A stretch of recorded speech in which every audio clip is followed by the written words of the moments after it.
हृदय चित्त में वो भीतर से कोसता है। एक अभिज्ञात सखा, धर्म जो है ये एक अभिज्ञात सखा है, जिसको आप जानते नहीं, देखते नहीं, पहचानते नहीं, परंतु आपके हृदय में यदि वो बैठा रहेगा तो बुरा काम करते समय भीतर से एक बार वो आपको संदेश देगा कि तुम गलत जगह जा रहे हो। इसी का नाम धर्म है। आपको चोरी बेईमानी से रोकने के लिए, आपको अनाचार व्यभिचार से रोकने के लिए, आपको हिंसा और वैमनस्य से रोकने के लिए भीतर आपके परमेश्वर बैठ करके धर्म की उपाधि से, परमेश्वर को प्रेरणा देने के लिए भी कोई जरिया चाहिए, कोई द्वार चाहिए। ये बात जो मैं बोल रहा हूँ सामान्य रूप से आपको परमेश्वर दिखावेगा, परंतु आंख के द्वारा रूप के दर्शन की योग्यता देगा। आपको गंध का ज्ञान परमेश्वर करावेगा, परंतु नासिका के द्वारा। आपको शब्द का ज्ञान करावेगा, परंतु कान के द्वारा। आपको प्रेम देगा ईश्वर, परंतु हृदय के द्वारा। इसी प्रकार आपके जीवन में ईश्वर सच्चा संदेश देगा, जीवन को अच्छे मार्ग पर चलाने का संदेश देगा, लेकिन वो धर्म की उपाधि से देगा। निरुपाधि ईश्वर जो है, निरुपाधि ईश्वर किसी का पक्षपात नहीं करता, किसी को कोई प्रेरणा नहीं देता, अपने स्वरूप में अखंड बैठा रहता है। आपके हृदय में बैठा हुआ जो धर्म है उसको उपाधि के रूप से स्वीकार करके ईश्वर आपसे कहेगा कि तुम ये बुरा काम मत करो। ईश्वर सर्वभूतानां हृद्देशेर्जुन तिष्ठति भ्रामयन् सर्वभूतानि यंत्रारूढ़ानि मायया तमेव शरणं गच्छ सर्वभावेन भारत तत्प्रसादात् परां शांतिं स्थानं प्राप्स्यसि शाश्वतम। हमको कहानी नहीं मालूम है, हम आपको चुटकुले नहीं सुनावेंगे, हम आपको धर्म कहाँ है, धर्म का विज्ञान कहाँ प्राप्त होता है। धर्म की प्रयोगशाला आपके साथ है, आपके साथ। और इसमें जहाँ धर्म के संस्कार हैं वहाँ बैठ करके ईश्वर आपके जीवन का संचालन करता है। और आप देखो, काम की उपाधि से, काम का बल्ब अगर आपने जलाया तो दुनिया दूसरे ढंग की दिखेगी, क्रोध का बल्ब जलाया तो दुनिया दूसरे ढंग की दिखेगी, लोभ का बल्ब जलाया तो दुनिया दूसरे ढंग की दिखेगी, परंतु परमेश्वर रूप जो विद्युत शक्ति है तो वो तो एक है। वो विद्युत शक्ति जो है वो बिल्कुल एक है। परंतु आप धर्म का दीपक अपने हृदय में प्रज्वलित कर लें, धर्म का बल्ब अपने हृदय में जलावें, देखो आपको ईश्वर कैसी सुंदर प्रेरणा देता है। तो हमारा कल का कहना आपके ध्यान में आया होगा, ईश्वर कैसे संस्कार, हम अपने जीवन का कैसे संस्कार कर सकते हैं। अपने शरीर में जो हाथ और पांव का, जो आंख और पांव का, जो पांव और आंख का, जो कान और दृष्टि का, जो दिल और दिमाग का जो समन्वय हमारे जीवन में है, सब मिल करके जैसे हमारी भलाई के लिए काम करते हैं, वैसे इस संपूर्ण विश्वात्मा में मानवता नाम की जो एक चीज है, विश्वात्मता नाम की जो एक चीज है, उसके साथ जितना जितना हम मिलेंगे उतना हमारे जीवन में धर्म प्रकट होगा। ना क्षत्रम ना ब्रह्म क्षत्र मृदनोति, ना क्षत्रम ब्रह्म वर्धते। आपकी बुद्धि के अनुसार आपके जीवन में प्रयत्न होना चाहिए और प्रयत्न के अनुसार बुद्धि का निर्माण होना चाहिए। ये व्यावहारिक जो आपका जीवन है उसमें धर्म आपके सम्मुख विश्वात्म भाव को प्रकट करता है। विश्वात्म भाव को आपको कल सुनाया था। इस देह में जो अभिनिवेश हो रहा है, स्वर्ग में देवता होते हैं, उनकी पूजा करना, पितृलोक में पितर होते हैं, उनकी पूजा करना,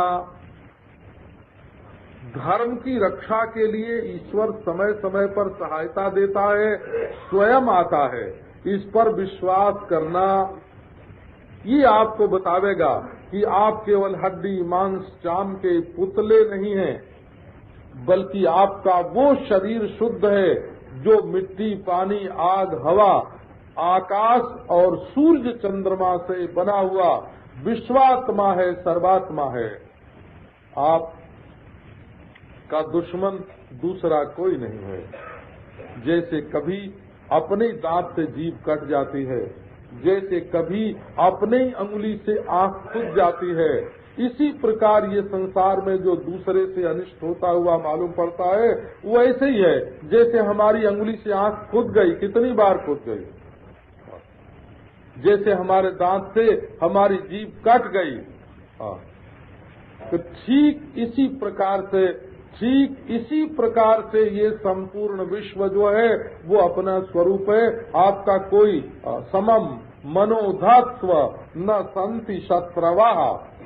श्रीमद् भागवत में कहा कि तुम अपने मन को समता में स्थित करो, तुम्हारा कोई शत्रु नहीं है, तुम अपने को स्वयं सताते हो। गीता में आपने पढ़ा, उद्धरेद आत्मनात्मानम नात्मानम अवसादेत आत्मैव ह्यात्मनो बंधु आत्मैव रिपुरात्मनः।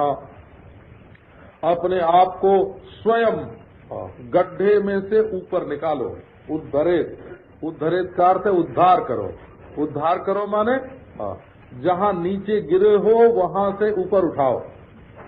तो उद्धरेत क्या है, नीचे क्या है, ऊपर क्या है? असल में ये नहीं, नीचे का अर्थ देश में नीचे नहीं होता हो, काल में तो कुछ नीचे ऊंचे होता ही नहीं है, और वस्तु में भी कुछ नीचा ऊंचा नहीं होता। ये जो परिच्छिन्न देह में तुमने अपने को फंसा रखा है, इसको समझो बाबा कि इस देह के पहले तुम थे, वहां से आए हो, ये पुनर्जन्म हुआ, और इस देह में से निकल के कहीं जाओगे तो तुम इस देह के बंधन में बंधे हुए नहीं हो। किसी लोक में से आए हो और किसी लोक में जाओगे, इसका मतलब हुआ तुम देह, ये धर्म है, ये देह का बंधन तुम्हारे लिए अकिंचित कर है। धर्म देखो, आपको धर्म बताता है, तुम इस देह के पहले किसी देह में थे और इस देह के बाद किसी देह में जाओगे, इसलिए यही देह तुम्हारा स्वरूप नहीं है। तुम पहले किसी दूसरे लोक में थे, इस लोक में आए हो और दूसरे लोक में जाओगे, इसलिए इस लोक में रहने वाला ये देह ही सब कुछ नहीं है। पहले तुम्हारी सकल सूरत कुछ दूसरी थी, दानव की थी, देवता की थी, पशु की थी, पक्षी की थी, ये सकल सूरत मिली है और आगे दूसरी सकल सूरत मिलने वाली है। ये धर्म का दृष्टिकोण है। हो इसका अर्थ क्या हुआ? इसका अर्थ ये हुआ कि ये देह तुम्हारा शाश्वत नहीं है, जिस देह को मैं करके तुम बैठे हुए हो। ये धर्म दृष्टि का काम है कि पूर्व जन्म के द्वारा तुम्हें इस देह से छुड़ावे, उत्तर जन्म के द्वारा इस देह से छुड़ावे, स्वर्ग लोक के द्वारा इस लोक से, इस शरीर से छुड़ावे, नरक लोक के द्वारा इस शरीर से छुड़ावे, है ना, पशु पक्षी मनुष्य आदि जोनियों के विचार से इस शरीर से छुड़ावे। ऐसी आंख वाले, ऐसे नाक वाले, ऐसे मुंह वाले, ऐसे हाथ वाले जो तुम अपने को मान बैठे हो, इस समय तुम इतने ही नहीं हो। ये समग्र विश्व सृष्टि तुम्हारा स्वरूप है। धर्म का काम है कि तुम्हारे इस दैहिक बंधन से, तुमको मुक्त करे। ये धर्म का काम है। इसी से कहते हैं विश्व की दृष्टि से धर्म है, विश्वात्मा की दृष्टि से धर्म है, विराट की दृष्टि से धर्म है। तुम एक परमेश्वर के विशाल शरीर में एक अंग हो, तुम विशाल शरीर में एक अंश हो, तुम विशाल शरीर में एक बिंदु हो। परमेश्वर मिट्टी है तो तुम एक कण हो। परमेश्वर वो कण मिट्टी से जुदा नहीं होता है। परमेश्वर समुद्र है तो तुम एक बिंदु हो। परमेश्वर आग है उसमें तुम एक चिंगारी हो। परमेश्वर वायु है उसमें तुम एक झोंका हो। परमेश्वर आकाश है उसमें तुम घटाकाशवत मिथ्य ही अपने को परिच्छिन्न माने हुए हो। तुम सूर्य की आंख से देखते हो, तुम चंद्रमा की आंख से सोचते हो। तुम्हारा इतना विशाल स्वरूप जिसमें एक ब्रह्मांड नहीं कोटि कोटि ब्रह्मांड आ जाएं, ऐसा तुम्हारा विराट स्वरूप। तुम अपने शरीर पर चाकू कैसे चलाते हो? तुम अपने आप को ही शत्रु क्यों समझते हो? तो देखो, ईश्वर की दृष्टि जो है वो आपको देहाभिमान से, अभिनिवेश से, इसको कल बताया था, अभिनिवेश, एक शरीर में डूब जाना, गर्क हो जाना, तन्मय हो जाना, तल्लीन हो जाना, एक शरीर को ही सब कुछ मान बैठना, ये धर्म की एक एक बात आपको अभी सुनाया ना, पूर्व जन्म वाली बात, परलोक वाली बात, देव पूजा वाली बात, पितृश्राद्ध वाली बात, ये धर्म की एक वर्णाश्रम वाली बात, आपको धर्म की एक एक बात ये सिखाती है कि तुम केवल ये शरीर नहीं हो, तुम्हारा समग्र विश्व के साथ, लोक परलोक के साथ तुम्हारा संबंध है, अनादि और नित्य के साथ तुम्हारा संबंध है, अनादि और नित्य के साथ तुम्हारा संबंध है, लोक और परलोक के साथ तुम्हारा संबंध है, पशु पक्षी पक्षी मनुष्य देवता पितर के साथ तुम्हारा संबंध है। तुम अकेले नहीं हो, और जब तुम अकेले नहीं हो, तुम संपूर्ण विश्व के साथ संबद्ध हो। तो जब तुम लोभ बस हो करके चोरी बेईमानी करते हो तो तुम अपना मन भर बिगाड़ते हो। नहीं तो कोई चोरी हुई की चीज, चोरी की हुई चीज तुम्हारे साथ रहेगी क्या? कोई चीज नहीं रहेगी हो। ये धरती, ये मकान, ये सोना, ये चांदी, ये हीरा और ये मोती, जिनके लिए आदमी अपने दिल को बिगाड़ देता है, वो क्या कभी किसी के साथ रहे हैं और किसी के साथ जाएंगे? तो धर्म हमको, धर्म किस दृष्टि से सिद्ध होता है? धर्म का निर्णय होता है अपने शरीर को समाज रूप अनुभव करने से। ये शरीर भी एक समाज है, और इसमें से जब धर्म का उदय होता है तो संपूर्ण विश्व अपना समाज बन जाता है, और सर्वात्म भाव होने पर हमारे जीवन में सदाचार अपने आप ही आ जाता है। तब हम लोभ के द्वारा प्रेरित हो करके चोरी बेईमानी से मुक्त हो जाते हैं। लोभ से प्रेरित जो चोरी बेईमानी है उससे मुक्त हो जाते हैं। काम से प्रेरित जो अनाचार व्यभिचार है उससे मुक्त हो जाते हैं।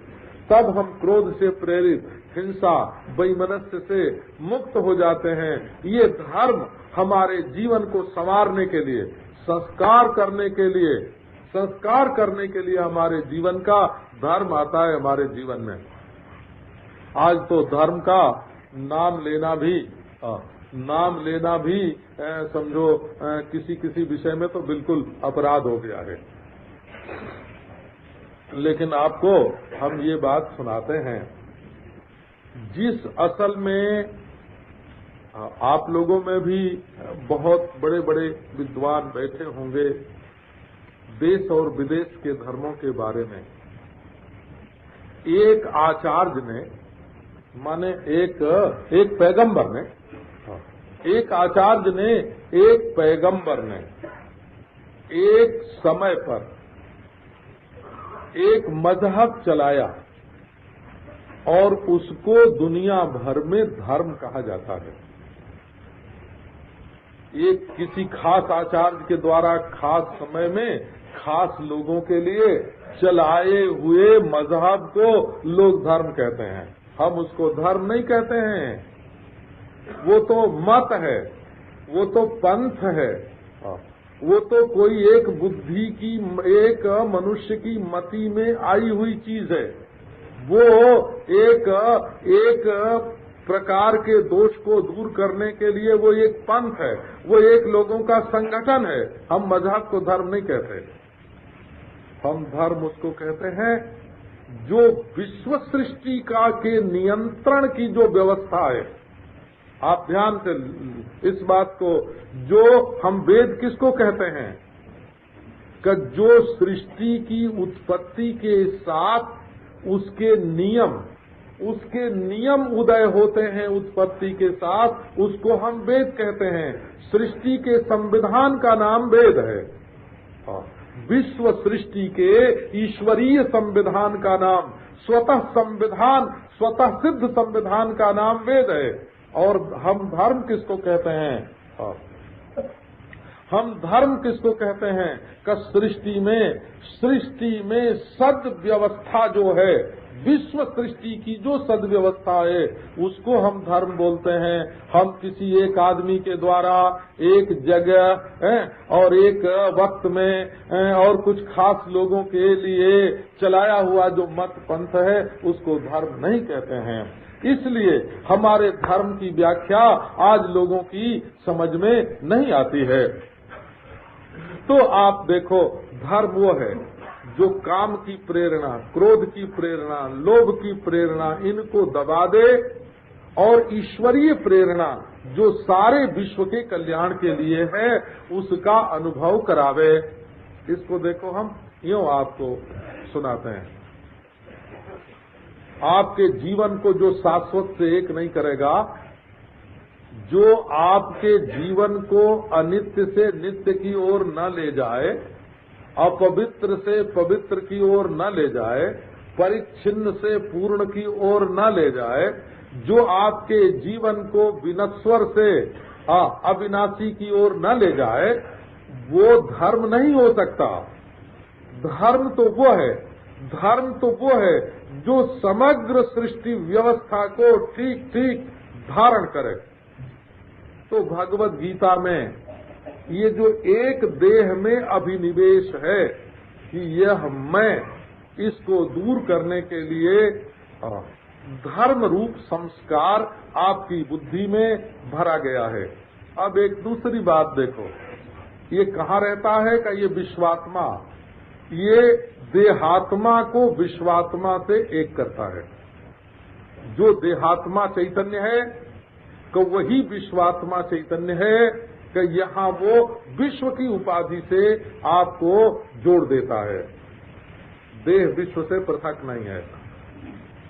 अब एक दूसरा संस्कार लो अपने मन में। धर्म माने वो संस्कार जो हमारे अंतःकरण में विद्यमान दुखों को मिटाता है।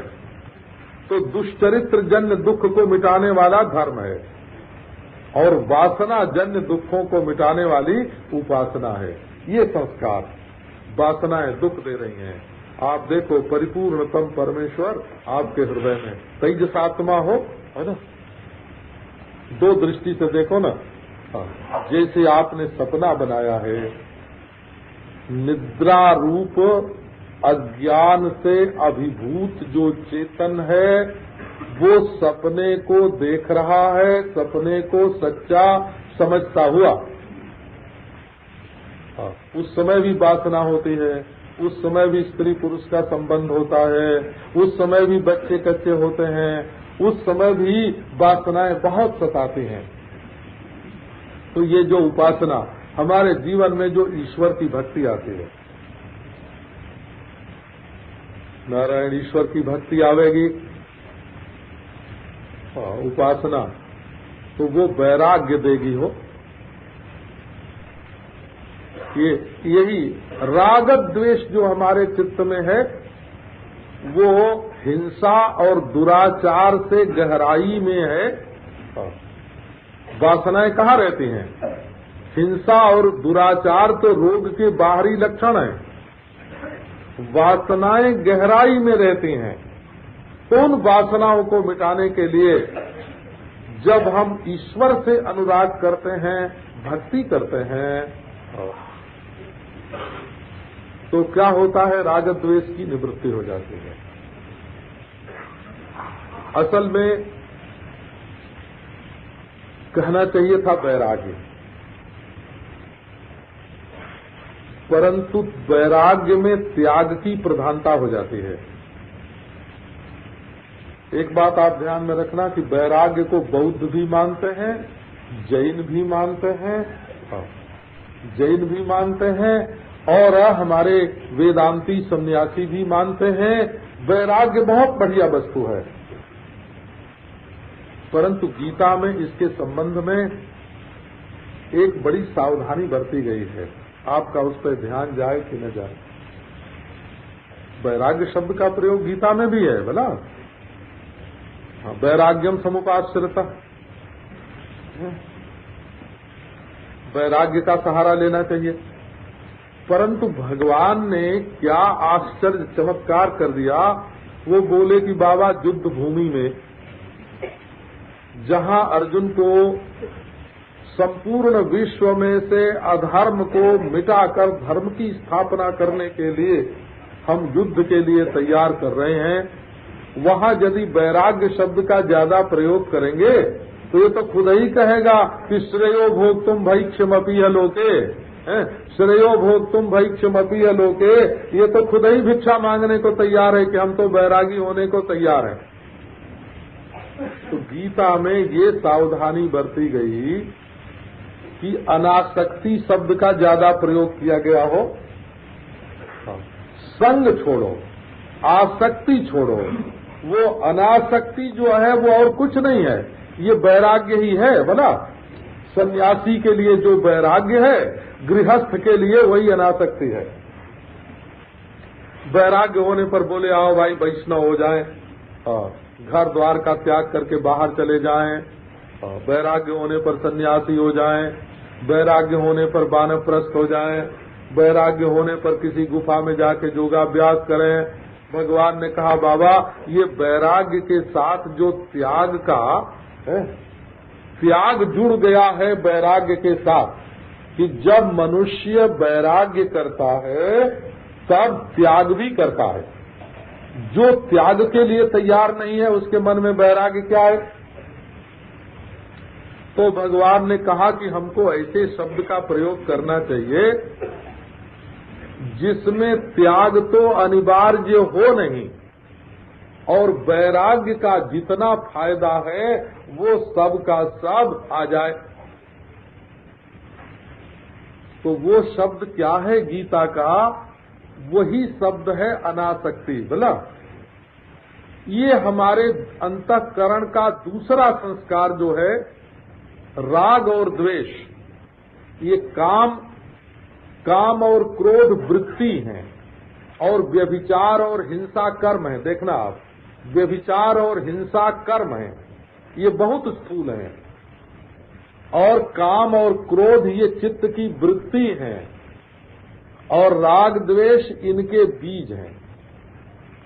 राग में से काम निकला, काम में से व्यभिचार निकला, और द्वेष में से क्रोध निकला और क्रोध में से हिंसा निकली। क्रोध का बाप, हिंसा का बाप क्रोध है और क्रोध का बाप द्वेष है। आप किसी को बुरा समझते हैं तब उसके ऊपर क्रोध करते हैं। काम, ये व्यभिचार का बाप काम की तीव्रता है और काम का बाप राग की तीव्रता है। तो राग और द्वेष इन दोनों को एक ही प्रयास में मिटा देना, इसके लिए गीता में अनासक्ति शब्द का प्रयोग किया गया है। अनासक्ति जो है ये हमारे अंतःकरण में क्या संस्कार करती है, आप साधना की दृष्टि से इस पर विचार करें। अनासक्ति कौन सा संस्कार हमारे अंतःकरण में करती है। तो दुष्चरित्र के समकक्ष धर्म है। दुष्चरित्र को मिटाने के लिए उसका शत्रु हो परिवृत, दुष्चरित्रता को मिटाने के लिए धर्म है और वो हमको स्थूल देह से अलग करता है। और उपासना जब हमारे मन को परमेश्वर के साथ जोड़ती है तो संसार में जो आसक्ति है, कोई कहे कि हम ईश्वर से भी आसक्त हैं, ईश्वर के प्रति भी हमारी आसक्ति है और पैसे में भी आसक्ति है। आसक्ति माने सटना होता है, सट जाना। स्त्री में आसक्ति है, शरीर पुरुष में आसक्ति है, मकान में आसक्ति है, धन में आसक्ति है। आसक्ति माने गोंद, जैसे एक गोंद से एक दूसरी चीज, शक्ति सटना, जैसे गोंद से एक चीज दूसरी चीज से चिपक जाती है, वैसे शक्ति, शक्ति में से सटना, सटना शब्द निकला है, सख्त होना। उर्दू में भी ये पहुंच गया है बोला, ये आशिक होना जो है ना, ये आशिक होना जो है वो इसी में से गया है, आसक्ति में से। तो आसक्त होना, आशिक होना, किसी के साथ सट जाना, किसी के बारे में ये सोच बैठना कि अब तो हम इसको छोड़ ही नहीं सकते। भगवान ने हमारे जीवन में दो चीज का सामर्थ्य बिल्कुल पक्का है। आप कभी अपने को निराश मत करना, आप कभी अपने को उदास नहीं करना। भगवान ने हमें रोज रोज दो बात दिखाते हैं भगवान। क्या? एक तो हम सबको छोड़ सकते हैं, ये सामर्थ्य हमारे अंदर है। कब? देखो सुषुप्ति में जब हम सबको छोड़कर आराम का अनुभव करना चाहते हैं तो भगवान हमारी असंगता, हमारे त्याग के सामर्थ्य को प्रकट करते हैं, है कि नहीं? आप बिना सोए रह सकते हैं? तो जब आपको सोना अनिवार्य है, जब आपके लिए सोना अनिवार्य है, तो इसका अर्थ है सबको छोड़कर मजा लेना आपके लिए अनिवार्य है। आपके अंदर वो सामर्थ्य है कि आप सबको छोड़ सकते हैं, ये आपको मालूम नहीं है। एक दूसरा सामर्थ्य जो रोज देखने में आता है वो क्या है? तो वो है नई दुनिया बनाने का सामर्थ्य। हाँ, आप जब सपना देखते हैं तो आप नई दुनिया बनाते हैं। तो ईश्वर कहता है देखो भाई, यही हमारी ईश्वरता है और वो मैंने तुमको पूरी तरह से दे दिया है। जैसे मैं नई दुनिया बना लेता हूँ, वैसे तुम्हारे अंदर भी नई दुनिया बनाने का सामर्थ्य है। और जैसे मैं सारी दुनिया का महाप्रलय करके अपने स्वरूप में बैठता हूँ अकेले, वैसे तुम में भी सामर्थ्य है। तो नवीन दुनिया के निर्माण का सामर्थ्य स्वप्न से सिद्ध होता है और सबके परित्याग का सामर्थ्य सुषुप्ति से सिद्ध होता है, गाढ़ निद्रा से, जब कुछ नहीं भासता। इस सामर्थ्य पर आप कभी ध्यान दें, ये बड़ी भारी चीज है, बड़ी भारी नियामत है। दुनियादार लोगों की नजर इस पर जाती नहीं है। बड़ी भारी संपदा ईश्वर ने हमको दी है। सबको छोड़ करके कैसे रहेंगे? कि जैसे रोज 6 घंटे के लिए सो जाते हैं, का हम अब इस सृष्टि को छोड़ करके नई सृष्टि कैसे बना लेंगे? ये हमारी बनी बनाई बिगड़ जाएगी। कर जैसे सपने में बना लेते हो ऐसे ही बना लोगे? बिल्कुल मत। इसके लिए एकदम निराश, उदास, दुखी होने की कोई जरूरत नहीं है। बम्बई में नहीं रहेंगे, मद्रास में रहेंगे, मद्रास में नहीं रहेंगे, हिमालय में रहेंगे। बोला हिमालय में रहेंगे, कई लोगों के बीच में नहीं रहेंगे, दूसरे लोगों के बीच में रहेंगे। आपके अंदर नई दुनिया बनाने का सामर्थ्य है और सबके त्याग का सामर्थ्य है। ये उपासना में ये दो चीज है। आप अपने संस्कार को देखो, एक सबको छोड़कर ईश्वर के साथ मिल करके बैठ जाना। आप वैकुंठ बना लो, आप गोलोक बना लो, ये स्वप्न है हो। अभी आपको वैकुंठ और गोलोक के ख्याल में बैठ जाओ, ये स्वप्न सृष्टि का आनंद ले लो। और आप सारी सृष्टि का बनाना छोड़ दो, समाधि में बैठ जाओ। आत्मोपासना की प्रधानता से समाधि होती है और ईश्वरोपासना की प्रधानता से गोलोक वैकुंठ आदि होते हैं, क्योंकि गोलोक अन्य रूप से ईश्वर की उपासना में मनोवृत्ति का नितांत लय नहीं हो सकता। ये आपके ध्यान, हम समग्र शास्त्र का विज्ञान आपको बता रहे हैं। यदि हम अपने मन को अपने में स्थिर करना चाहेंगे तो द्वैत का भान बिल्कुल विलुप्त हो जाएगा, परंतु यदि हम अपने मन को दूसरे पदार्थ में विलीन करना चाहेंगे तो द्वैत का भान विलुप्त नहीं होगा। इसलिए वैकुंठ गोलोक आदि का अनुभव होगा कैसा कि जैसा स्वप्नवत, और समाधि का अनुभव कैसा होगा कि सुषुप्तिवत। तो नारायण सारे संस्कार का जो मूल है वो हमारे इसी 3.5 हाथ के शरीर में, पांव से लेकर के सिर तक जो ये हमारा शरीर है, इसमें धर्म संस्कार का मूल, उपासना संस्कार का मूल, योग संस्कार का मूल विद्यमान है। यहीं से उसका विज्ञान सारा का सारा निकलता है। वो तिब्बत में पैदा नहीं होता, वो अब से 2000 बरस के जोगियों में पैदा नहीं हुआ है।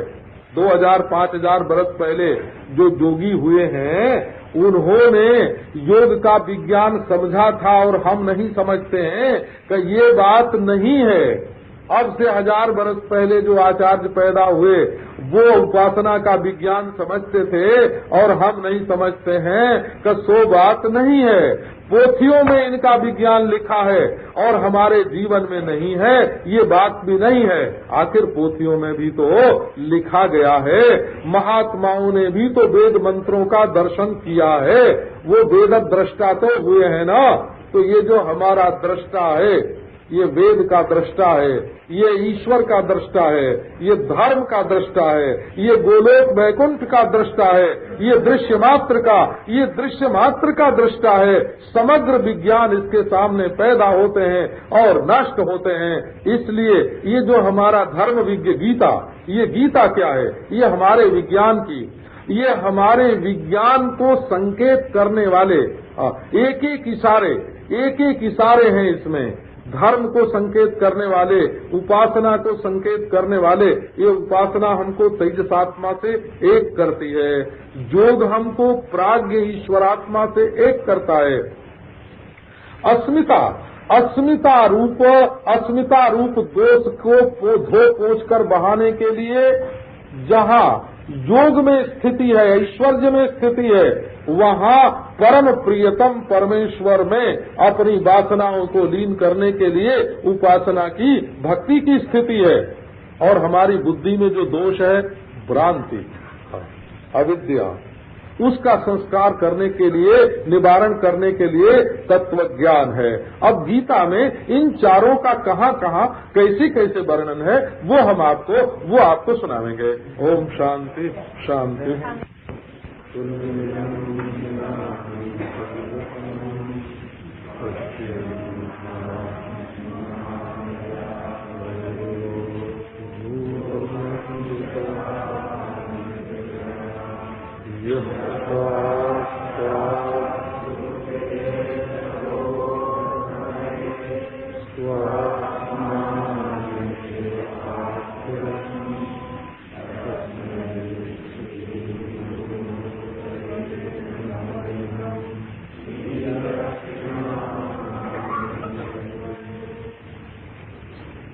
प्रपन्न पारिजाताय स्तोत्रवेत्रैकधारये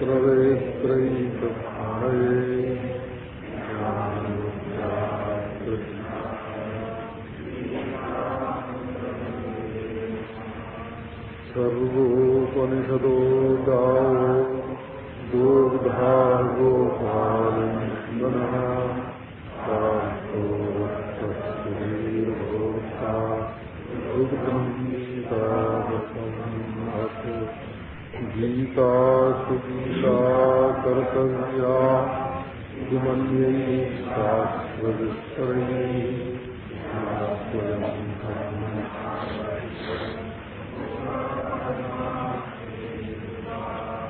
ओम शांति शांति शांति। अच्छा,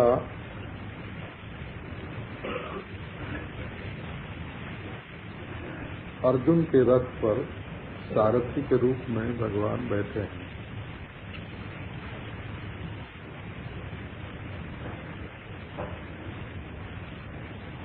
परंतु अर्जुन जब दोनों पक्षों की सेना की ओर देखता है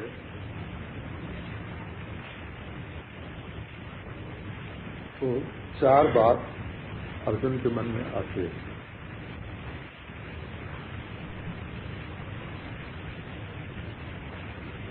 एक तो वो अपने युद्ध रूप धर्म से विमुखता को स्वीकार करता है।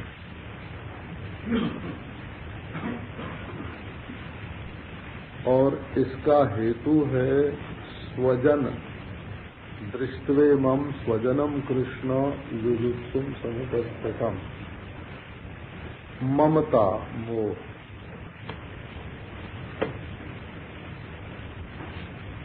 और तीसरी चीज उसके अंदर ये है कि स्थिरता नहीं है। न च शक्नोम्यवस्थातुम भ्रमतीव च मे मनः, भ्रांति के कारण मन में स्थिरता नहीं है। चौथी बात देखो, न च श्रेयोनुपश्यामि हत्वा स्वजनमाहवे। ये युद्ध हमारे लिए श्रेयस्कर है कि नहीं है?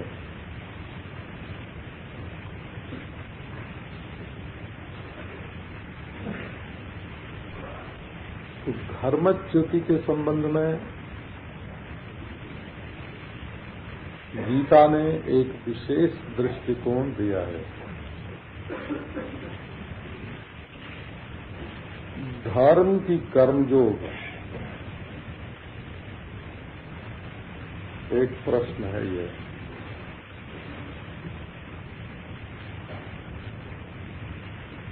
यज्ञशाला में बैठ करके स्वर्ग की प्राप्ति के लिए एक धर्म किया जाता है। वो धर्म जीवन के एक हिस्से में होता है।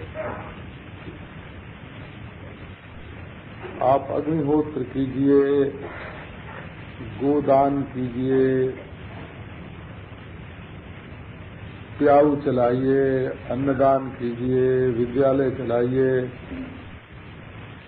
वो धर्म के एक एक अंश हैं। विद्यालय चलता रहेगा, आप पाप करते रह सकते हैं। औषधालय चलता रह सकता है, आप पाप करते रह सकते हैं। यज्ञशाला में थोड़ी देर यज्ञ करी आइए और फिर पाप करते रह सकते हैं। ये जो धर्म को अपने जीवन के केवल एक अंग में प्रतिष्ठित कर दिया जाता है, वो धर्म अधूरा होता है। असल में धर्म तो वो चाहिए जो समग्र जीवन में व्याप्त हो। आप यज्ञशाला के धर्म से गीता के धर्म में जो विलक्षणता है उस पर ध्यान दीजिए। गीता में किस धर्म का वर्णन है कि जो अपने जीवन में दिन रात सोते जागते बैठते रहता है।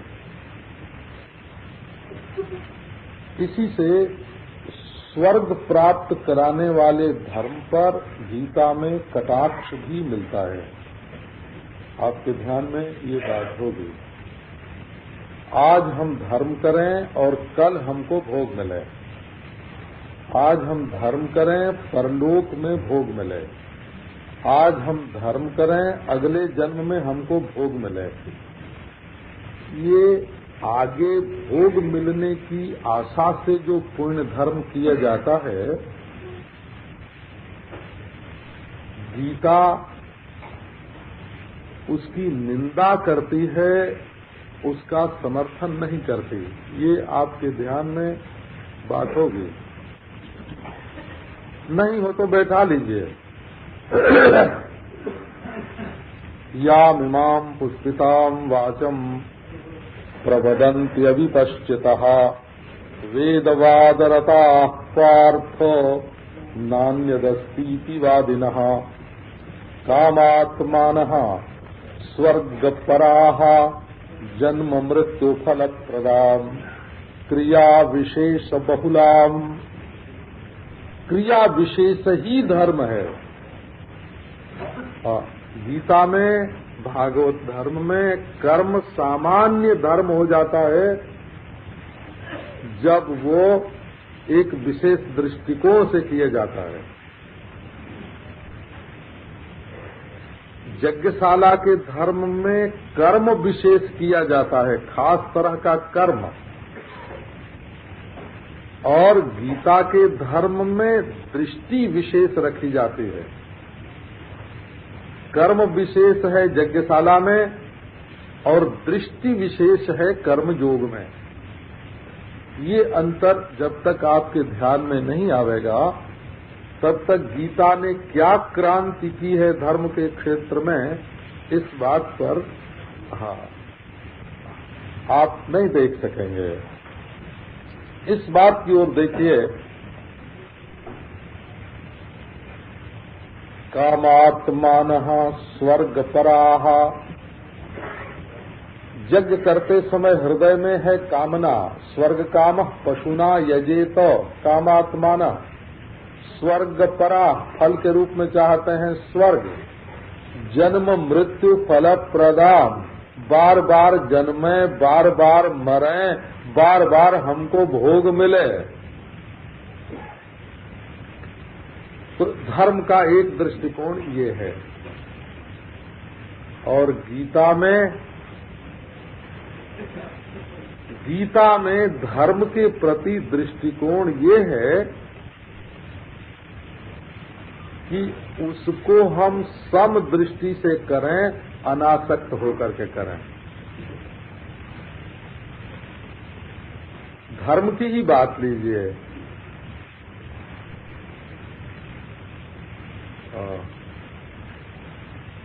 सुख दुखे समे कृत्वा लाभा लाभौ जया जयौ ततो युद्धाय युज्यस्व नैवं पापमवाप्स्यसि। अर्जुन का विचार है कि युद्ध करने से पाप लगेगा। बोले हाँ, यदि तुम अपने व्यक्तिगत लाभ के लिए, कामना बस स्वर्ग की प्राप्ति के लिए इस जन्म में या अगले जन्म में व्यक्तिगत सुख स्वार्थ का साधन करने के लिए यदि युद्ध धर्म का पालन करोगे तो तुम्हें पाप लगेगा। परंतु सुख दुखे समय कृत्वा, ये गीता ने एक दृष्टिकोण दिया। प्रत्येक शास्त्र हमें एक दृष्टिकोण देता है। सुख दुखे समय कृत्वा संस्कार हो गया, हमारे कर्म को संवार दिया गया। कर्मयोग का यही अर्थ होता है। कर्मजं बुद्धियुक्ता ही फलम त्यक्त्वा मनीषिणः जन्म बंध विनिर्मुक्ताः पदम गच्छन्त्यनामयम्। कर्म विशेष का अनुष्ठान धर्म है।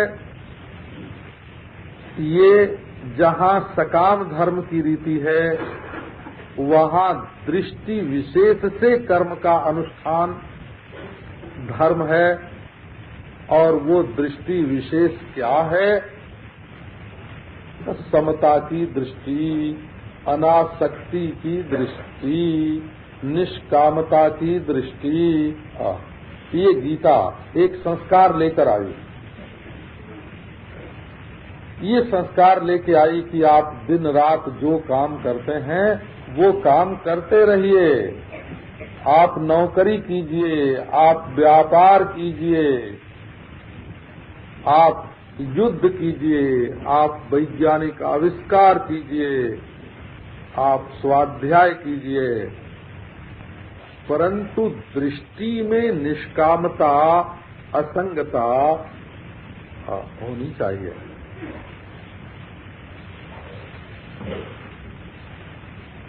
अब आओ जरा मन में जो ममता है, मोह है, उसका संस्कार देखिए।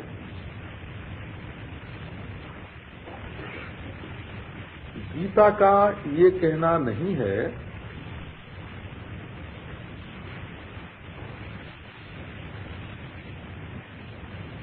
कि आप ममत्व का जो विषय है उसको छोड़ दीजिए, मोह का जो विषय है उसको छोड़ दीजिए, ये गीता का कहना नहीं है। देखो, संन्यास धर्म ये कहता है कि जिससे आपकी ममता होती है, जिससे आपका मोह होता है, उस वस्तु को और उस व्यक्ति को छोड़ दीजिए। ये संन्यास धर्म का कहना है। और गीता का कहना है कि उस वस्तु और व्यक्ति को जहां का तहां रहने दीजिए और आप अपने आप में असंग हो जाइए। हम कई दृष्टिकोण से ये बात आपको सुनाते हैं। बात यह है भाई कि गीता का पाठ करना दूसरी बात है,